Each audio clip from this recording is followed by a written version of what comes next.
बीते ताहि बिसार दे अब आगे की सोच। यदि आप लंबे समय से अपने करियर कर्म क्षेत्र को लेकर के बहुत परेशान हैं, किसी कारण से उसका एक बेहतर रिजल्ट निकल करके सामने नहीं आ रहा है, तो यहाँ ये समझिए कि शनि देवता अब अस्त होने वाले हैं। यदि आपके खर्चे निरंतर बने हुए हैं, कोई बड़ी हानि हो गई है, तो ये समझिए अभी का समय आपके लिए एक वरदान से कम नहीं होगा। शनि की दृष्टि आपके सुख भाव पर पड़ करके आपके मानसिक शांतियों का यदि हनन कर चुके हैं, तो ये समय आपको मानसिक शांति दिला पाएगा। कैसे होगा, क्या होगा, इसी बात के कैलकुलेशन को समझने के लिए हमें इस चार्ट पर चलना होगा। ध्यान से समझिएगा, ये समय बहुत अनुकूल हो सकता है आपके जीवन के लिए। यहाँ पर शनि देवता ठीक 12 फरवरी से लेकर के 16 मार्च तक अस्त अवस्था में रहने वाले हैं।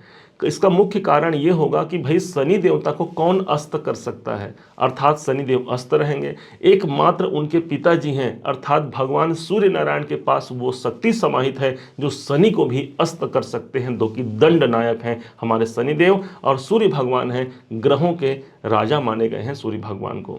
यही सूर्य भगवान आपके भाग्य भाव को छोड़ करके ठीक 13 फरवरी के दिन ये पहुंच जाएंगे शनि के घर पर। शनि सूर्य का एक कॉम्बिनेशन बन जाएगा और साथ ही साथ ये सूर्य भगवान रहेंगे 14 मार्च 2024 तक के। इस समय पर विशेष प्रभाव ये देखने को मिलेगा कि शनि, ऑलरेडी हमने पहले कहा था आपको कि शनि आपके दशम में होकर के आपको शुभ परिणाम देंगे। कहीं से भी आपके जीवन में ये अशुभता लेकर के नहीं आएंगे, क्योंकि आपके लिए योग कारक हैं।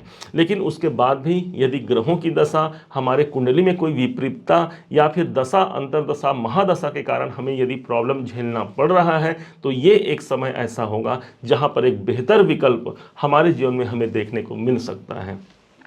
शनि देव आपके दशम भाव पर उपस्थित हैं। अब ये यहीं पर अस्त हो जाएंगे, सूर्य भगवान अस्त कर देंगे। अर्थात कैरियर से जुड़े हुए कर्म क्षेत्र में जो बाधाओं का सामना हम कर रहे थे, वहां एक अच्छे अवसर की प्राप्ति हमें हो पाएगी। यदि देखा जाए तो यहाँ पर सिर्फ 2 ग्रहों का मिलन नहीं हो रहा है, बल्कि 2 एनर्जी का मिलन हो रहा है। शनि देवता हमारे कर्म के देवता हैं और वहीं पर भगवान सूर्य पद प्रतिष्ठा के सूचक माने गए हैं। इनका योग जब आपके दशम भाव पर पड़ रहा है, इसका मतलब हमारे कर्म क्षेत्र में एक पद प्रतिष्ठा की हमें प्राप्ति हो सकती है। एक ऐसा अवसर हमें प्राप्त हो सकता है जो लंबे अरसे से हम इंतजार कर रहे हैं, वो हमें प्राप्त हो सकता है। इसका मुख्य कारण ये भी होगा कि सूर्य भगवान मात्र एक बार पूरे साल में, पूरे एक बार ही अपना गोचर आपके ठीक दशम भाव अर्थात कैरियर भाव पर प्रदर्शित करते हैं। यदि गवर्नमेंट से जुड़ा हुआ आपका कार्य है यहाँ, या फिर गवर्नमेंट क्षेत्र से आप कोई काम कराना चाहते हैं, सरकारी नौकरी प्राप्त करना चाहते हैं, यहाँ पर शनि और सूर्य का कॉम्बिनेशन आपके किसी भी कार्य में सफलता दिला सकता है। विशेष तौर पर देखा जाए तो दशम भाव हमारे जीवन में करियर का होता है। आप चाहे व्यापार कर रहे हों अथवा नौकरी कर रहे हो, दोनों ही क्षेत्र में यहाँ पर आपको सफलता की दृष्टिगोचर देखने को मिल सकती है। विशेष जो शुभ प्रभाव होगा वो ये होगा शनि के अस्त होने का। शनि की तीसरी दृष्टि आपके 12वें घर पर चल रही थी, तो 12वें घर के कारण हमें खर्चे और हानियों का सामना करना पड़ा। हमने कमाई तो किया, हमें लाभ की प्राप्ति तो हो रही है, लेकिन दिन रात एक न एक ऐसा कारण निकल करके सामने आ पा रहा है जिसके कारण से उस खर्चे से हम मुक्त नहीं हो पा रहे हैं। या फिर कोई बड़ा इन्वेस्टमेंट करना चाहते हैं अपने घर परिवार के लिए या अपने व्यवसाय के लिए, वहाँ पर इन्वेस्टमेंट का एक अवसर निकल के नहीं आ रहा है, तो ये समझिए वो कार्य हमारा संपन्न होने की संभावना 100% बढ़ती है। सिर्फ यही नहीं, अब यहाँ एक अच्छी बात ये हो जाएगी कि भगवान शनि देवता भी आपके चतुर्थ भाव को देख रहे हैं और साथ ही साथ भगवान सूर्य नारायण भी आपके चतुर्थ भाव को देखेंगे। दोनों पिता पुत्र की दृष्टि ठीक सामने होगी। चतुर्थ भाव है आपके प्रॉपर्टी का, साथ ही साथ आपके शांति का स्थान है। यदि शनि के कारण अशांतियां हमें प्राप्त हो रही थी, तो अब शनि का सितम समाप्त हो गया, अर्थात सूर्य भगवान इसी भाव को देखकर यहाँ उजाला प्रदर्शित कर रहे हैं। अर्थात शांति का एक माहौल आपको देखने को मिल सकता है, मानसिक सुख आपको देखने को मिल सकता है। इसके अलावा भी समझिए शनि की एक दृष्टि सीधे आपके सप्तम भाव पर पड़ रही है। यदि आप पारिवारिक जीवन से त्रस्त हैं, किसी कारण से दाम्पत्य जीवन में अशांतियां हैं, पति पत्नी के मध्य यदि संतोषजनक स्थिति नहीं बन पा रही है तो ये समझिए कि शनि देवता भाई अब अस्त हो गए हैं, अर्थात यहाँ जो उनका नेगेटिव प्रभाव है आपके सप्तम भाव से जुड़े हुए वो दूर हो जाएंगे, क्योंकि यही स्थान आपका व्यापार भी होता है। इस कारण से व्यापार में भी कुछ बेहतरी का प्रयास आप कर पाएंगे, कोई परिवर्तन करना चाहते हैं, कोई बदलाव करना चाहते हैं, ये एक संभव हो सकता है। शनि अब अस्त अवस्था में आ गए हैं। अस्त अवस्था का मतलब ये समझिए कि शनि यहाँ पर हैं तो सही, लेकिन उनके पास जो कैपेबिलिटी है वो 0 वाट के बल्ब के बराबर है। जैसे आप और हम रात्रि में शयन करते हैं तो रात में एक 0 वाट का बल्ब लगाते हैं, उसके रहने नहीं रहने से सिर्फ रात्रि में एक थोड़ी सी रोशनी हमें प्राप्त होती है। ठीक उसी प्रकार से शनि तो यहाँ रहेंगे, लेकिन उनका जो बेहद खराब प्रभाव यदि मिल रहा है वो मिलना यहाँ पर समाप्त हो जाएगा।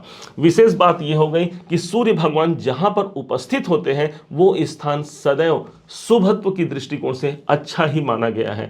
कारण इसका ये होगा, भाई राजा आपके दशम भाव पे आए हैं, अर्थात कोई कार्य हम करना चाहते हैं, विलंब हो रहा है, किसी कारण से वो कार्य नहीं बन पा रहा है, हमें सिर्फ सुनाई पड़ रहा है कि भाई ये कार्य संपन्न होंगे, सूर्यदेव यहाँ पर उपस्थित है, अर्थात दशम भाव आपके सबसे ज़्यादा जागृति अवस्था में आएंगे। अब इस समय पर ऐसे क्या कार्य करें जिसके द्वारा हम सफलता के मुकाम के शीर्ष पर पहुंच पाए? तो इसके लिए समझिएगा, शनिदेव हमारे अंधेरे हैं तो वहीं पर सूर्य भगवान उजाले हैं।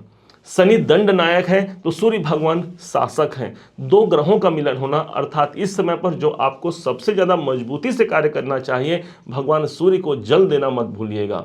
माना गया है भगवान सूर्य को प्रातः काल जब हम भोर के समय पर भगवान सूर्य को जब जल अर्घ करते हैं, सूर्य के द्वारा हमें शुभत्व की प्राप्ति होती है। एक उनकी विकिरण हमारे शरीर में पड़कर उनकी रश्मियों के द्वारा हम ज़्यादा प्रयास के द्वारा अपने जीवन को सार्थक करा पाते हैं। और दूसरी तरफ आपके योग कारक जो भगवान शनिदेव हैं, इनका प्रभाव अभी तक यदि हमें अच्छा नहीं मिल रहा है तो ये समझिए ये टाइम पीरियड जो है 12 फरवरी से लेकर के 16 मार्च तक के कोई विशेष जागृति हमें अपने कर्म क्षेत्र में देखने को जरूर मिलेगी। इसके लिए शनिदेव के मंत्रों का जाप करना मत भूलिए, या ओम सम शनिये नमः या ओम सम शनैश्चराय नमः आपके जीवन में कैरियर में एक शुभत्व की वृद्धि जरूर करा जाएगी।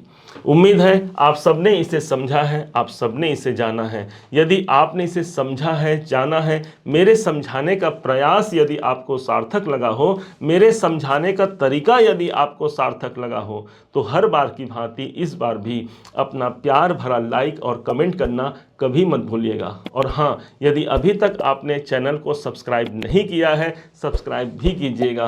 पुनः एक बार फिर आप सभी का दिवस बहुत मंगलमय हो, इन्हीं शुभकामनाओं के साथ। जय श्री राम।